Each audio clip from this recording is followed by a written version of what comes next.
Supreme কোর্টে SIR নিয়ে শুনানি ছিল। সেখান থেকে সুপ্রিম কোর্ট কিছু আদেশ দিয়েছেন ইলেকশন কমিশনকে। সেটা আপনাদের বলবো কি কি আদেশ আছে, এটা আপনাদের জানাই।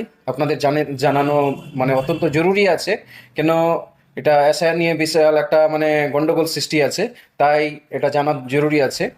মানে 1 নম্বর আদেশ দিয়েছে কি, যে শুনানি মানে কি বলছি, হিয়ারিংয়ের সময় BLA 2 যে আছে তাকে থাকতে দিতে হবে পার্সে, সেখানে স্থানে থাকবে BLA 2।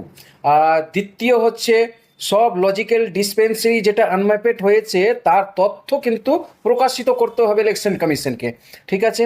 তারপর শুনানি স্থানের সংখ্যা বাড়াতে হবে, মানে শুনানির স্থানে যে ভিড় অনেক ভিড় হয়ে যাচ্ছে, সেটার জন্য তার আরও হেয়ারিংয়ের জন্য সংখ্যাগুলো বাড়াতে হবে, জায়গা জায়গা বাড়াতে হবে। ওটা হয়ে গেছে।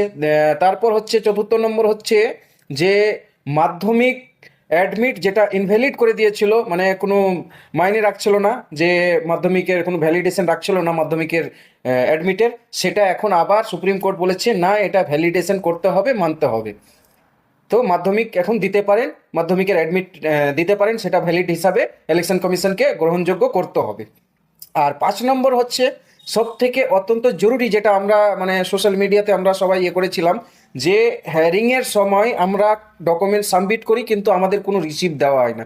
তার জন্য সুপ্রিম কোর্ট সেটা শুনেছে এবং বলে দিয়েছে যত হায়ারিং হবে হায়ারিংয়ের সময় ডকুমেন্ট সাবমিট করবেন, রিসিভ দেওয়া জরুরি, অত্যন্ত রিসিভ দিতে হবে, এআরওকে রিসিভ দিতে হবে। তাই যত হায়ারিং করবেন এবার থেকে রিসিভ আপনারা বিনা নেওয়াতে ছাড়বেন না, রিসিভ সবাই নেবেন, যে আমি সাবমিট করেছি ডকুমেন্টসটা, আমি ছিলাম হায়ারিংয়ে, তো সেটার জন্য আমার কি বলছে হায়ারিংয়ের রিসিভ থাকা অত্যন্ত জরুরি। আর এটা সুপ্রিম কোর্ট আদেশ দিয়েছে, এআরও এটা রিসিভ দিতে বাধ্যতামূলক।